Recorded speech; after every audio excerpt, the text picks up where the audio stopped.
Another day, another dollar. Alright. How's it going, everybody? My name is Infamous Isaac, and I'm here with another. Every time, I always think of like, oh, a review, but it's not. It's just me talking about the story of a show. Um, anyways, so I'm here with another me talking about something, and this time I actually foreshadowed it a little bit in the Fire Force video, or two Fire Force videos that I made. I didn't say what it was though, but now here it is. I'm talking about Seven Deadly Sins, a Netflix original series about whatever, about whatever you imagine. What's it called? So, a little pretext before I go into it. I'm talking about season one here, right? Since the show's massive, it's like 96 episodes in total. So it's gonna take at least like four videos to talk about. But regardless, what's it called? I watched the first two seasons back when they came out on Netflix, and when season three came out, I watched the first episode and I dropped it immediately because what's it called? The first episode, A, didn't have any blood in it. It was censored, so it was like white substance, and two, the animation didn't look as good. So I was like, yeah, I think I'm good, and I didn't watch it. And now recently, my friends tell me, oh yeah, season four, it was amazing. The story just got even crazier. So I'm just like, all right, cool. Maybe I'll give it a chance. And now that I finished Fire Force, I thought, all right, this is ample time for me to watch this now. And so I was thinking of watching ReZero, but I was like, nah, that's a lot of work right now. I'll do that later.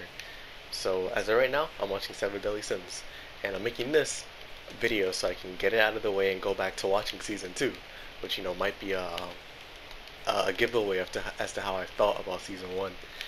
But I watched this before, so I remember some things. But this was like 3 years ago, so I don't remember a lot. But man, let me get into it. Seven Deadly Sins, season one, the Seven Deadly Sins. That that's what Netflix called it.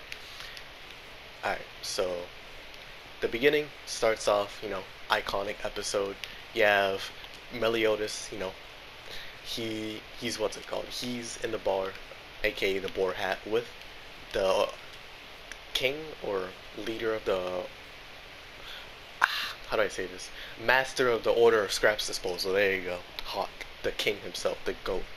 And so they're here in the boar hat, chilling, serving up people in the bar, notoriously known for great booze but horrible food. And then a knight comes in. This knight is believed to be one of the sins, but in reality it's not. And everybody leaves and scatters. They take off the knight's helmet, and it revealed to be a character named Elizabeth. And she's here because she wants to stop the Holy Knights because they're about to do something crazy. And lo and behold, because she was traveling around in armor, some Holy Knights actually came to kill her. And once they find out that it is Elizabeth, who is actually one of the royal family, they're like, oh, alright, it's just a casualty, it's whatever, who cares? And they try to kill her. Meliodas is revealed to be one of the Seven Deadly Sins, a notorious group of criminals, quote unquote, who used to work for the Kingdom of Leonis, which is, where the Holy Knights are. They aren't in Leonis right now, they're in some scattered village, but that's the main area, like, for most of the people that they fight. And so Meliodas beats him up. He completely claps him like it's crazy. And now Elizabeth, seeing how strong he is like, oh, you're the Rapson. Alright, can you help me? And he's like, yeah, sure, alright, whatever. And that's the first episode, And then from that point forward, once they go to the next town, they're having trouble because a holy knight, put a sword into the ground. But this is where the water hole is, and since the sword is blocking it, no water, no wheat, aka no booze, which is what the town's known for, so not a good turnout this year for income. So Meliodas sees a kid here. He's like, oh, he's like Usopp or Pinocchio lying, but he's doing it for a good reason because he just wants to help. But it's gotten everybody into more trouble. So Meliodas is like, yeah, stop crying, nigga. Let me pop out. And so, what's it called? Some knights show up. They're like, oh, you can't pull that sword out. He pulls it out immediately, like completely claps them. These dudes look like straight clowns, clown to clown communication with how they were talking about it. And so, next thing you know, he pulls it out. He leaves. Everybody's like, oh, thank you so much. And he's like, stop, treat the kid a little nicer, bro. He's just a kid. He has no parents. Like, and they're just like, oh yeah, you're right. We love him. And that's that. Then for the iconic scenes, bro. While they're at the boar hat after doing that, Meliodas and Elizabeth are talking outside, right? Elizabeth is messing up because she's now a waitress for the boar hat, and attractive girl, a lot of men, off of the walkie. It's gonna be crazy. And so she's outside crying a little bit because she's messing up a lot on the orders and waitress thing and all that. Or waitress, no, not officiating.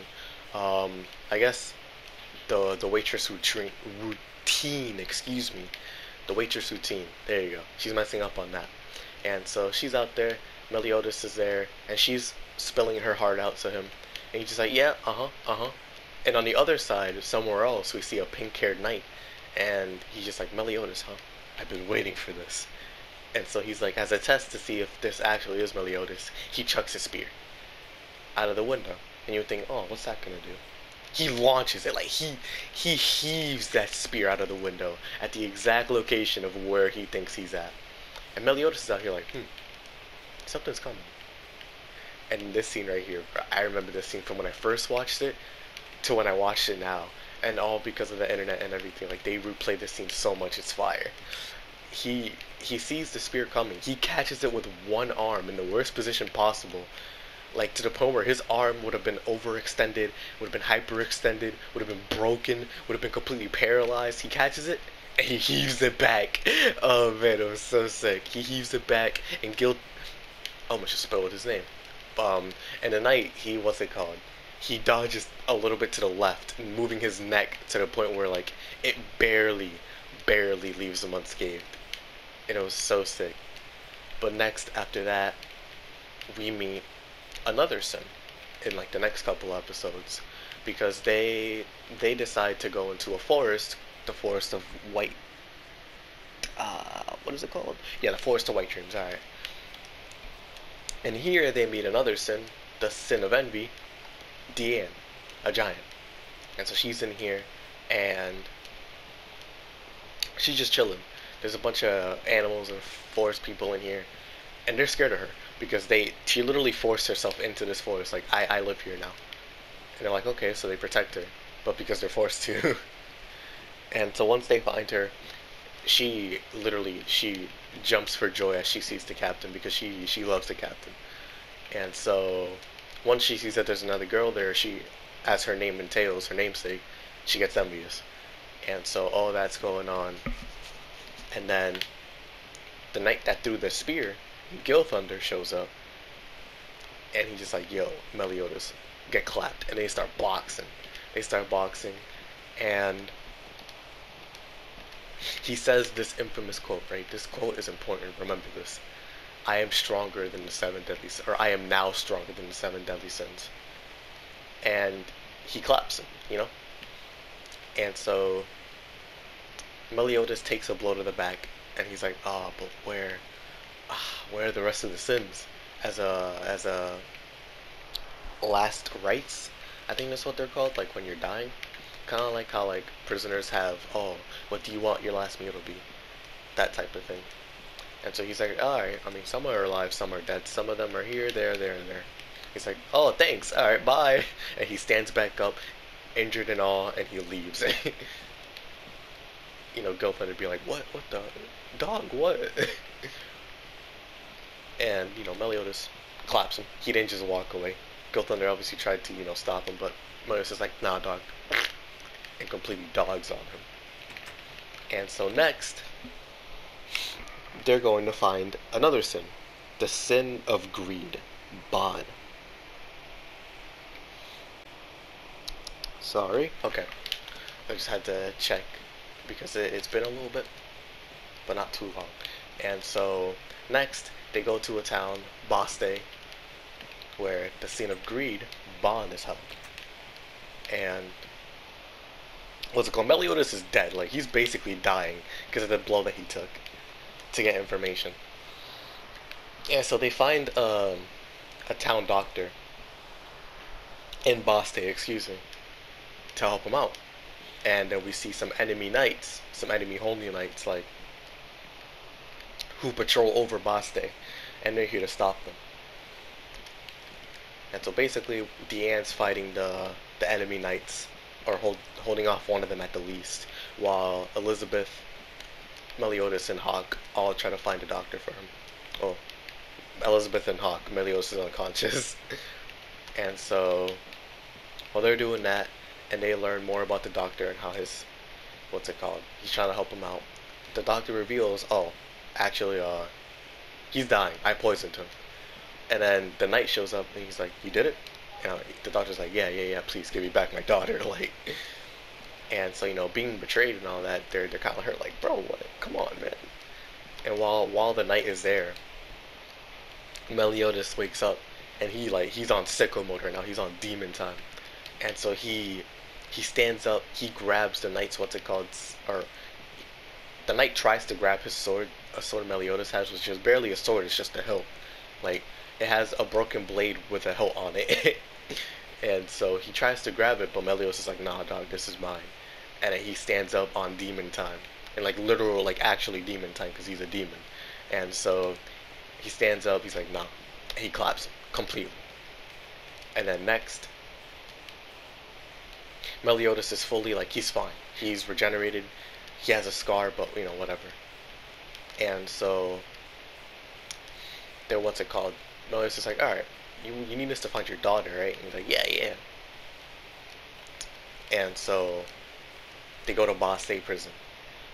Deanne is like, "All right, are you here to protect the captains?" And she was jealous of Elizabeth, and she's like, "Yeah, of course. He's helping me. I gotta help him back." And then they get a little friendship, right? They get a little friendship built together because they were fighting a knight as well. After Meliodas woke up, they went to go fight one. Deanne and Meliodas were like they were getting some genjutsu put on them, or mind tricks, to think, "Oh yeah, the knight is them." In reality, is they're fighting each other. And so Elizabeth broke it somehow. I don't know. It's some power that they're foreshadowing for her.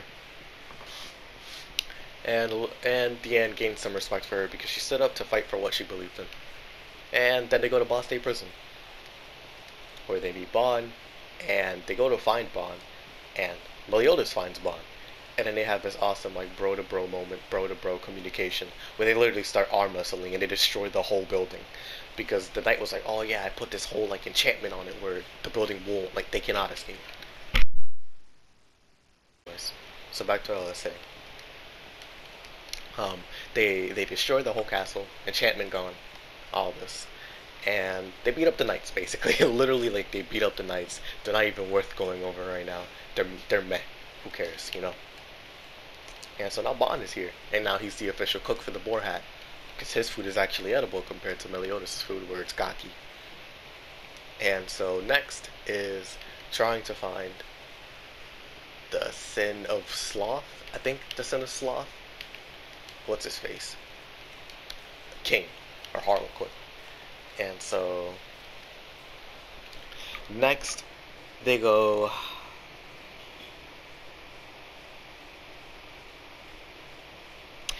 They go to the quote unquote capital sin of, or capital town of Sloth, city of Sloth, or dead.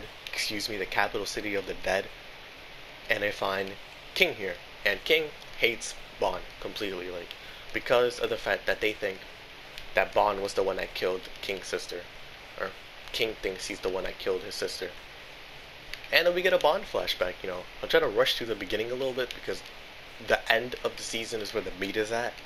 So, this is basically just introductions to characters that we don't know, learning all this stuff, blah blah blah, so on and so forth. And so we get a flashback of Bond, and he was originally a thief. He wanted to steal the immortality thing from the Fairy King Forest, right? Or the Fairy Forest. And so he goes there, and King's sister Elaine, who is a fairy. Oh, I forgot to mention, Bond is human, but he's immortal. King is a fairy. Deanne, I mentioned before, is a giant, and Meliodas is a demon, along with Hawk being a pig, and Elizabeth being royalty. But regardless, yeah. So Elaine, King's sister, is there. She's stopping him every time he tries to climb up the tree where the immortality thing is at, right? And so the more he tries, the more persistent he gets. So on, like, every time he tries, he he finally makes it up there, and she's like, "Why do you keep trying?" And he's just like, "I don't know. I want to be immortal." And he's like, "But you're gonna destroy the village, please, or the forest, please, stop." And he's like, "All right, I won't steal it." And then they get to know each other better, and some love starts to bloom out of it. And a demon attacks the forest, and it almost kills both of them. But the immortality thing is there, and Bond gives it to Elaine to keep the forest safe. But Elaine, being, anime girl, she, as soon as she's about to drink it, she puts it in her mouth and then she kisses Bond, so the fluid goes into his mouth. It's over dramatic, but I mean it's there. And so he becomes immortal. He kills the demon, and he gets respect from the fairies. And so that's his backstory. And meanwhile, in the present, basically the Sins learn about the capital of the dead or whatever. A holy knight is there trying to learn more, and they learn about it from some kids. The kids turn out to be dead. We'll talk about that later. And the Sins go into this fog that literally brings them to the afterlife. And they see Elaine there, or at least King and Bond do. Bond at first sees her, and then King doesn't until later. How in the world? But yeah, so long story short, touching reunion. It shows that Elaine loved Bond, not because he killed her or anything like that. King doesn't know the circumstance, and he's learning more and more about it. He's learning to live with Bond, understanding that his sister loved him, and that he didn't do anything wrong. He's not as bad of a guy as he seems. And so, the knight gets in there, they start boxing, they beat her up, and they leave. Then the knight goes back to the capital of Leonis, where the knights that Meliodas beat up in the first episode, and the knight that was guarding over Bond's cell in Boss State Prison, along with the knight that was there in the capital of the dead, Gila, Jericho, and the two knights there that we don't care about. They were in the capital with a grandmaster named Hendrickson and somebody else named Helbram, who's also a knight. And so Hendrickson is like, "Here, take some demon juice," and he gives them to everybody. Like, Helbram didn't need it because he's already strong enough. And Gila and Jericho survive because obviously they have names. And so they're on demon time, and now they're ready to go fight them again. Meanwhile, on the other hand, the Sins and Elizabeth go to another town to to find Deanne's sacred treasure, which is basically weapons that they use to make them even stronger. Like how Arthur has Excalibur, they have their own weapons, and Deanne's weapon is Gideon, a giant hammer. And so Visel, there you go, it's called Visel. They go hear Visel in a fighting festival, and they're trying to win the weapon back. So Bond, King, and Meliodas enter the tournament with a bunch of other people, a holy knight, and a man named Griamore, and a mysterious lady. And so Deanne and Elizabeth stay back in the boar hat, while Hawk and the rest of them are there. King loses immediately. Bond wins. Meliodas wins. Mysterious Girl wins. Griamore wins. Or no, not Griamore, excuse me. Hauser, the knight that was there. And I think somebody else. Bond? Yeah, Bond. I think I already said his name. Oh, look at that sunset. That is beautiful. Crazy. Alright. But yeah. So now we're on the semifinals. Hauser and this mysterious woman who's revealed to be Deanne, who's in normal human size, because of some antics that happen in the forest near the boar hat, fight. Deanne wins. Bond and Meliodas fight. Meliodas wins.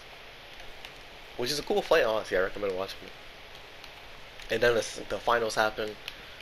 Uh, Meliodas and Deanne are fighting. Meliodas is like, oh yeah. Gets Deanne upset. And then, yeah. I don't remember what he said exactly, but he gets her upset because, she still wants the captain to love him. So on and so forth. But yeah, during the middle of their fight, they stop. And then King and Bond get on the stage as well. And they're like, we're the seven deadly sins. Get out of here before we clap, yo. Because they sense something's wrong. Something's coming this way. And it's the knights who took the demon juice along with some other people. And yeah, turns out that the referee in the tournament was one of the Holy Knights as well. Helbram, the guy that I mentioned earlier. And so, they're boxing. They're not doing too well because, they're outnumbered. Meliodas is on demon time now. He transforms into a demon again and he's just like, he's going crazy. He's going crazy on Helbram. Meanwhile, all that's going on. Elizabeth's sister, Veronica, shows up with the knight I keep mentioning, Griamore. They're like, yo, come back. What are you doing? And then she's like, nah, I don't wanna. And then Elizabeth's sister, quote unquote, dies. I'm not even gonna, pull the wool over your guys' eyes. I forgot to mention spoilers. Oh my goodness. I didn't even put that on the other title. Alright, anyways. So yeah. That's happening. Skimming over the very first half of the show. I'm trying to get to the last half as best as I can. But yeah, so this gets a little hazy again. Helbram was really weak, so he leaves. Veronica and Griamore leave because actually no, Veronica and Griamore are presumed to be dead because Gila and Jericho tried to kill them because they realized yo, this is terrible. And Veronica and Jericho leave, or not Veronica, Jericho and Gila leave. Veronica is presumed to be dead. Elizabeth is crying. Griamore is like, I'll protect her.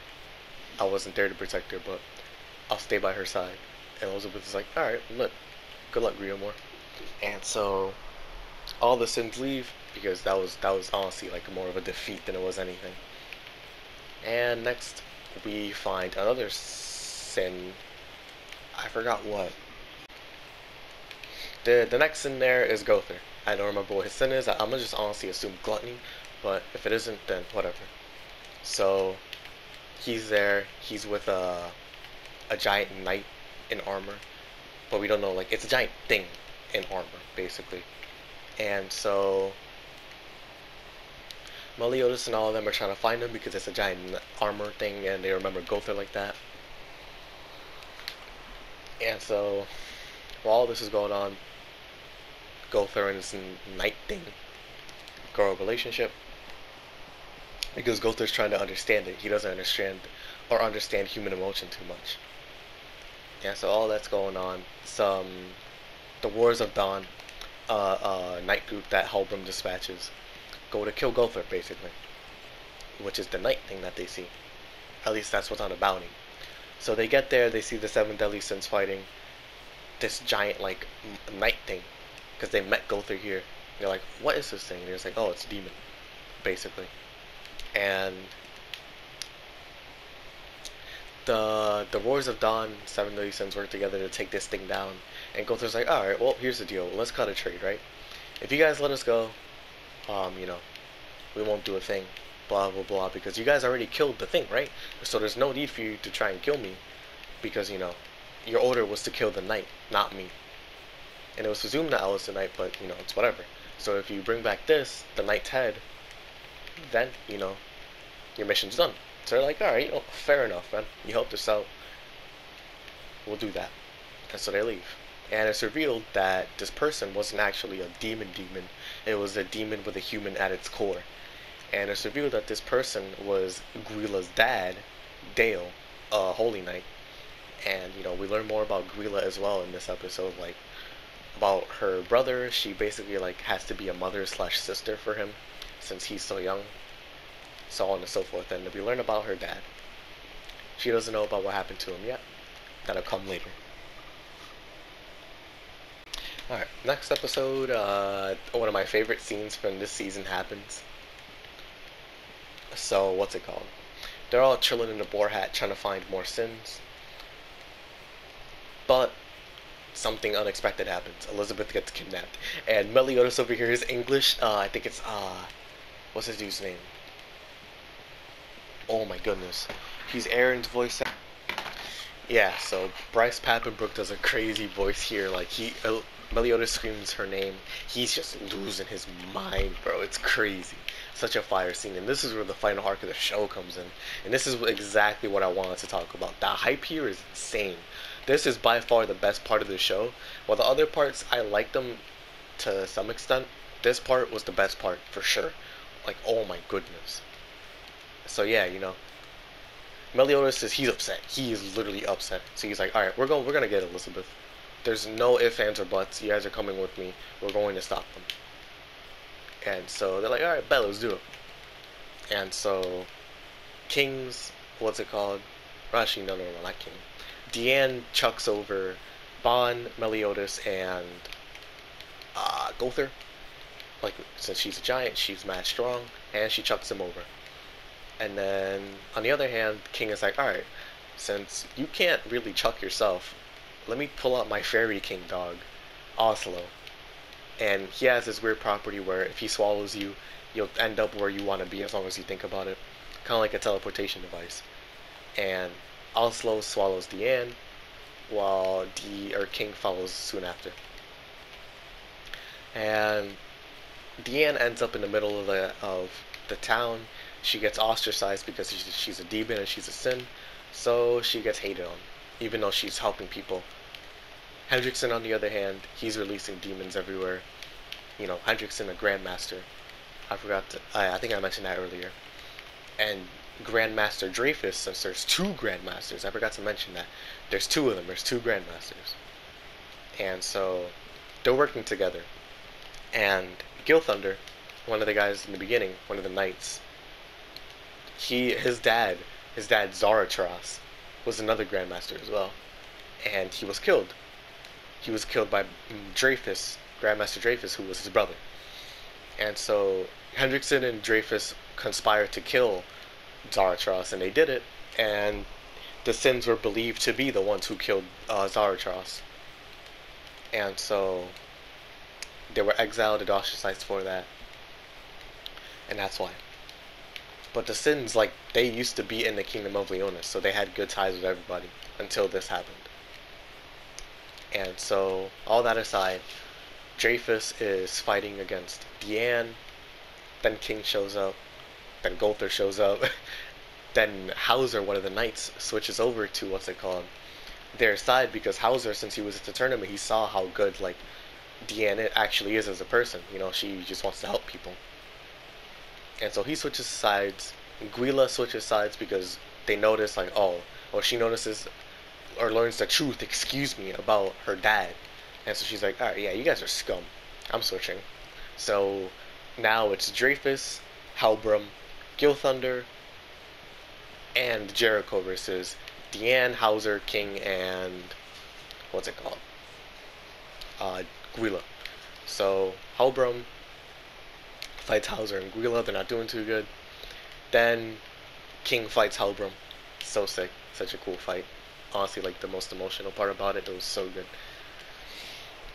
Because it's revealed that Halbram is actually a fairy knight, or a fairy, not a fairy knight, it's not fake Grand Order. He's actually a fairy from the fairy forest, who, what's it called? King knows, Harlequin. And so, he's remembering all this, all what happened, and we get some backstory for Deanne and King, where King went to go out looking for Halbram because he went missing. He went to go look for him, and a knight swung at King and almost killed him. And it's revealed that Halbram kills the knight after that. And King has amnesia, so he wakes up next to a girl who saved him. And they're living together, and that girl is Deanne, Deanne, a giant girl. And so they're living together. And for them, since they're not human, human years do not matter to them. They are barely affected by it. And so they meet a hunter that gave them food like 100 years ago. And they meet his grandson, who is also a grown man now. And he's like, oh, you met my grandfather. Oh, yeah, he was talking about how you met a giant and a fairy before. You guys are sick. Alright. So they get good standing with the village because of that. And they're just having a good time. Deanne, King, or Harlequin, actually. Excuse me, Harlequin, yeah. So they're, having a good time. They love each other, basically. And it's great. It's sick. And so it's revealed that Halbram, like the knight version of him, since Halbram took over that knight's body, basically, he came and attacked the village because he hates humans. Because of the knight that killed, or presumably killed King, and the one that attacked Halbram himself, like, that that left a bad impression on him, and he's like, oh yeah, I hate humans. They can all die. They can perish. So he's been on that crusade, basically. As a front for a holy knight, he's killing humans. And so, what's it called? King sees this, and he stops Halbram. He kills him. And so, seeing that he's alive again, he doesn't understand why he is, but he fights him again, and he kills him again in a very sad way. And so, what's it called? That's done. Deanne is like on death's door. King hits her with the Shastaful, since that's his uh, sacred treasure. Heals her. All that. All well and good. Deanne, Hauser, and Grilla still fighting all of them. Gil Thunder goes to help Hendrickson since Meliodas pulls up on him. And a newcomer shows up. Arthur. Arthur Pendragon from Camelot. He's there and he's just like, yo, nigga, we're boxing. And he teams up with Meliodas because he was here to talk to Elizabeth's father, who is the king, who's Bartra. What's it called? And he's like, oh, Hendrickson? Yeah, you're not the king. Let me talk to him. And he's like, nope. And so they start boxing. Then Meliodas shows up. He's like, oh, Arthur, lit. What's up? And what's it called? They're fighting together. Gil Thunder and Hendrickson are there, squaring off with them, right? And so Elizabeth is. Actually, I haven't talked to her about her at all. Elizabeth is in the castle, hidden away with her dad, and the person that transported her over to the castle, is somebody's apprentice. What's it called? A mage girl. And so she loves Gil. Like, she's in love with Gil. And she releases Margaret, who is Elizabeth's sister. She has 3 sisters. Well, no, she's one out of the 3 sisters. There's Margaret, the oldest, Elizabeth, the middle child, and then Veronica, the what's it called, the youngest. Excuse me. And so Margaret's there. She's with Elizabeth and Bartra, and they're just chilling. Hawk is in the pits of the castle, and he meets Bond down there. They're like, oh, what'd you see? And he goes to the horn of Kernanos, or Hernanos, or Cernunos, or whatever you want to call him. And he's like, alright, bet. If you want to revive your dead girlfriend, kill Meliodas. And so he's like, alright, cool. And so, while that's going on, what's it called? They stop, or Gulther's there, so he fights Dreyfus on the other hand. And he leaves like a mortal wound on Dreyfus. But Dreyfus is a grandmaster for a reason, so that dude is no pushover. So he beats Gulther basically, and he gets left in an alley by Gilthunder before he goes to help Hendrickson. And so while that's going on, he's just there bleeding out, and then he goes to stop Hendrickson. He's like, bro, why are you trying to start a holy war? Like, why? This wasn't a part of the plan, you know? We were supposed to do great things. But before that, what's it called? They stop not Hauser. Jericho, she's done, out of commission. And so Deanne King, Hauser, or Guila, and Grother's remains go to where the captain is, basically. And so all this is going on. The captain, he's getting murked up. He's getting really murked up. And this is where we meet. They're really not gonna tell me. Oh my gosh. So there was a mage next to Arthur, right? And mages in Arthurian tales like that, the only one that can really be like that is Merlin. And it's revealed that Merlin was a part of the seven deadly sins. The boar sin. The maybe she's gluttony. Actually, I don't even know anymore. Like, oh man, it's crazy. And so she's there and she helps out everybody. She reveals that the mage was her apprentice, the one that kidnapped Elizabeth. And Meliodas, remembering the quote that Guilt Thunder said, "I am now even stronger than the seven deadly sins," is from when he was a child and Meliodas was training him, because Meliodas went to go on expeditions to other capitals and cities. So Guilt Thunder's job was to protect Margaret because he loves her, and he was nervous. He was a child, and so Meliodas was like, "All right, say this whenever you're scared or whenever you need me, right?" And so he said it in the White Forest of Dreams, and he said it again when they were fighting.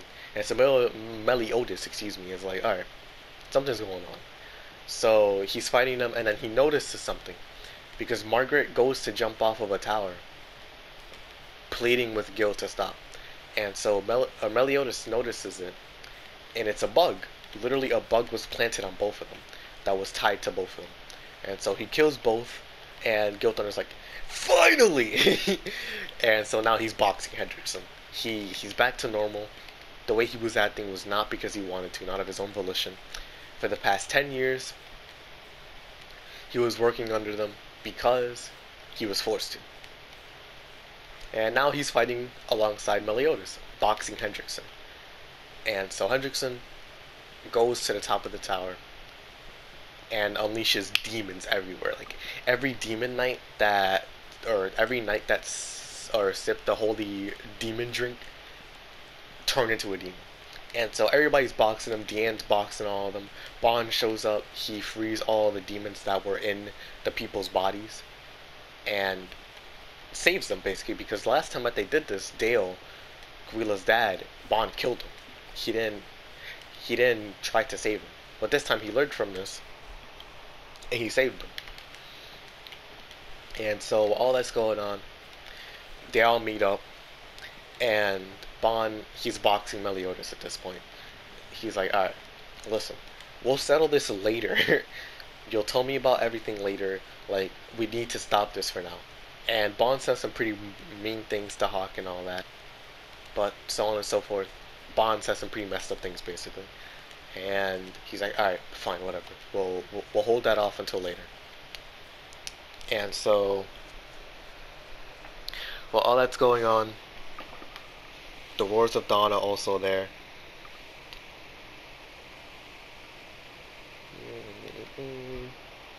The Wars of Dawn come back to town, and they're like, "Alright, what is going on? Let's stop these demons real quick."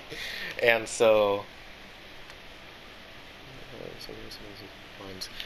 alright, so after that, Hendrickson goes up to the top of the tower, gains some more power from the demons, and Dreyfus is like, "Nigga, please stop." And Hendrickson is like, "Nah, I don't really feel like it. Sorry, Dreyfus." And then he like literally incinerates him, turns him into dust, like some Thanos type stuff. And so he goes down into the caves of the castle. Everybody except Deanne, except Elizabeth and all of them. Well, actually, Elizabeth included, because Hendrickson took Elizabeth. Go down into the caves to follow Hendrickson. Hendrickson is in front of a demon, and there's two types of demons that we know of right now, right? There's red demons and there's white demons. White demons are even stronger, but they can be subdued and killed and all that. And anything above that is like crazy. Hendrickson takes a sip of the white demon juice. You can refer to the, well, I'm not even gonna say that. But yeah, what they call it. So Hendrickson becomes mad strong, like literally insanely strong. And now the battle goes back upstairs, outside on the field. Hendrickson kills a bunch of people because he's a demon now, and now they have to fight him. Meliodas is not in good shape. He has been fighting this entire time. He is not in good shape. And as soon as he's about to die, Elizabeth pulls out her like crazy angelic eye, and she's like, "Please stop." And she heals everybody in the vicinity, except for the people that are dead. And Hendrickson actually kills Hawk here, right? I don't, yeah. He protects Elizabeth because Hendrickson's trying to kill her, and all that. He dies, and Bond goes over to him and he's like, "Hawk, I loved you so much, man. I didn't mean what I said. I didn't mean it." And then Elizabeth does her thing, and now Meliodas is back to full health, right? Everybody's back to full health. And so Meliodas, he's basically being the a body block Hendrickson. And Hendrickson's taking all those hits, and he's like, "What are you doing? You're sacrificing your own body just for menial attacks. Like these things do not mean anything to me." He's like, "Oh no, there's a reason." And then Bond's like, "Oh, you ready, Captain?" And he's like, "Yeah, sure." And this dude hits him with the crazy cheese. He hits him with the revenge counter. And Meliodas' thing, right? I never explained it. His power is or full counter, where he can counter magical attacks, right? He can't counter physical ones, but he can counter magical ones. And he counters them by sending them back 2 times as strong to the enemy. And revenge counter, he basically takes up all the damage that he took from that fight, and he sends it back double. And so all of that damage literally obliterates Hendrickson. So Hendrickson is dead. He is done. And then, Morning Hawk and all that. Since his body got turned into ash, there's a little hawk inside of what's it called? Of his body for some reason. I don't know why. He's not dead, basically. Because, can't kill off a mascot like that. And, everybody's happy. Hawk's here. They're all having a good time. And what is it? Yeah, that's it. That's the end of that, I guess. There's a little bit more like Bartra, Elizabeth's dad is like, all right, I have more premonitions. Since that's his power, he gets premonitions for himself and some vague ones for others, like in the future. And he sees that there's some 10 Commandments coming in the way, and what's it called? He's like, we gotta prepare. This is not good. And Bond leaves the 7 deadly sins to go help or to try to find a way to revive Elaine. King lives or leaves with him, and so it's just Merlin, Gother, Deanne, Elizabeth, Hawk, and Meliodas left right now, and they're gonna try to find the other sin, the sin of pride. And they also have to go to Camelot because something's going on over there, like something bad is going on. And so things look to be high, some hopes, some foreboding enemies coming on the way, and things are going crazy, things are getting crazy. And so after that, Netflix has this thing called Signs of the Holy War, which is like an interlude between season 1 and season 2, but because Netflix is dumb, they have this as season 2, and then season 3 in reality is season 2. So next video that I do on this is gonna be season 2, and I'll just go over Signs of the Holy War real quick. It's not a lot. It's only 4 episodes. So episode 1 was Hawk going around because they thought that he thought that he was gonna be turned into a pork stew, and so there's a chase where like, oh yeah, if you catch Hawk, Meliodas will do one thing for you, if you win. So everybody's like, alright, bet. And Meliodas catches him. It was an okay episode. It was alright. It was nothing crazy. Oh, also, I forgot to mention, Veronica's not dead. Like, she came back around the end of the episode of episode 24. Like, oh yeah, I'm not dead. I didn't die. And she's with Griamore, Hauser's there as well. You know, Gilthunder's lit. He's with Margaret again.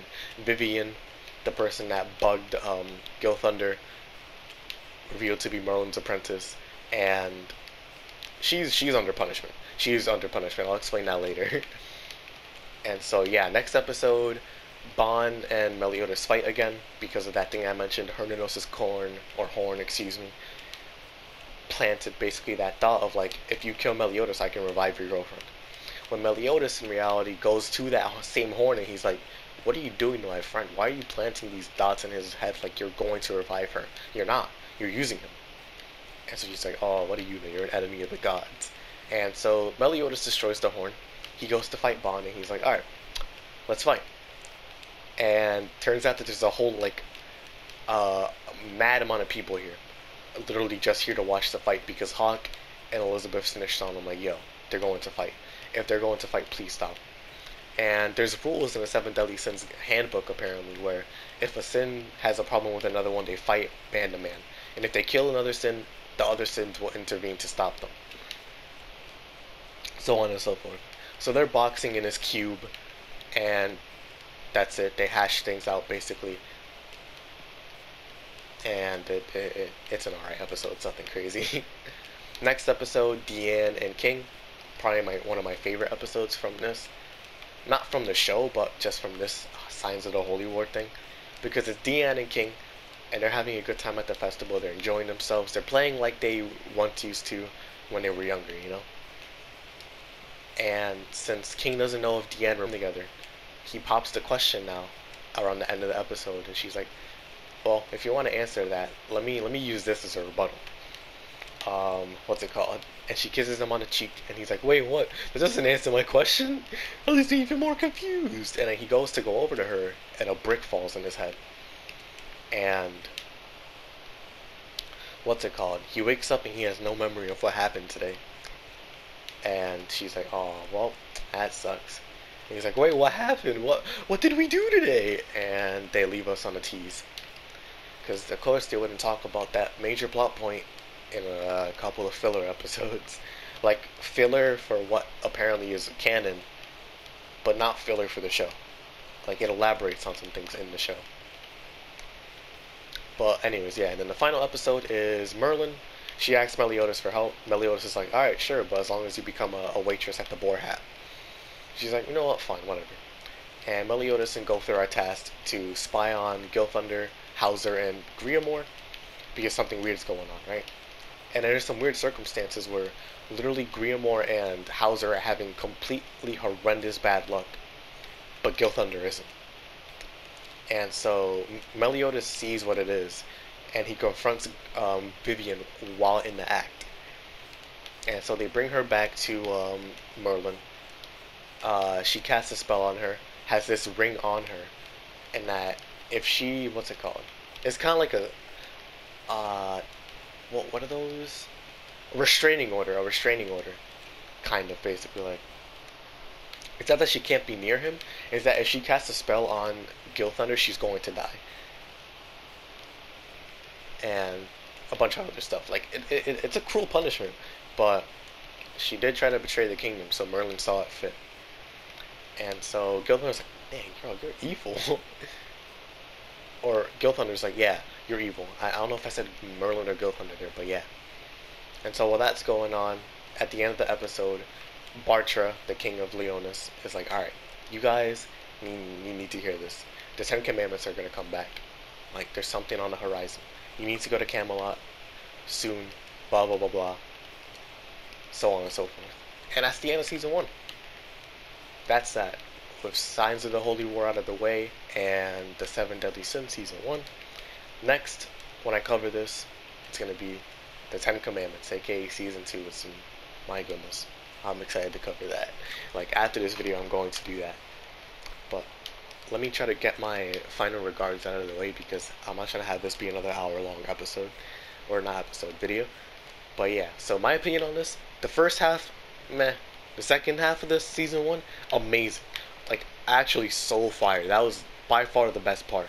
And I remember too, because I remember a little bit about the second half of season 1. So I knew, like, yeah, this The second half of season one's gonna blow my socks away. And oh man, did it do that? So crazy. It was so fire. And so, did I like it as much as Fire Force? Nah, but season one definitely got me excited for season two. Is what I'm trying to say. Like, Seven Deadly Sins season one, always fun to watch. If you haven't, and if you're scared about season three and four, I at least recommend watching season one and two. It's so good, so fire. But yeah, I have no gripes against season one except for the fact that whenever people fight, they have this tendency to, obviously like you proclaim move names in anime, right? Like that that's normal. But it's the over explanation when it comes to what their moves do. Like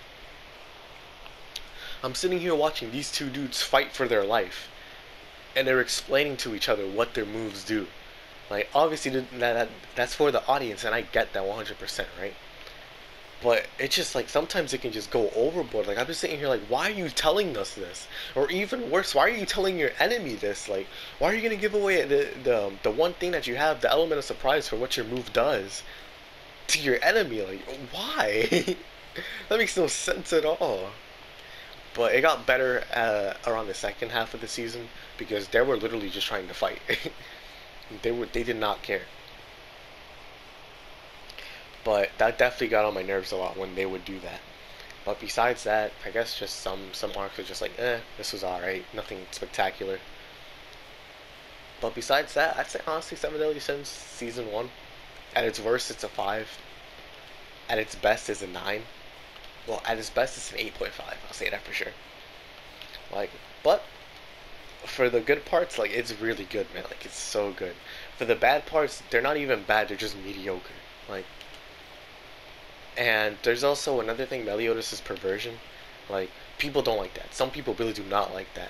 And I'm not gonna say I like it at all. I don't care, because like it's just something that happens in anime, which is it's horrible because being a pervert's terrible. Like you're literally just harassing women for no reason.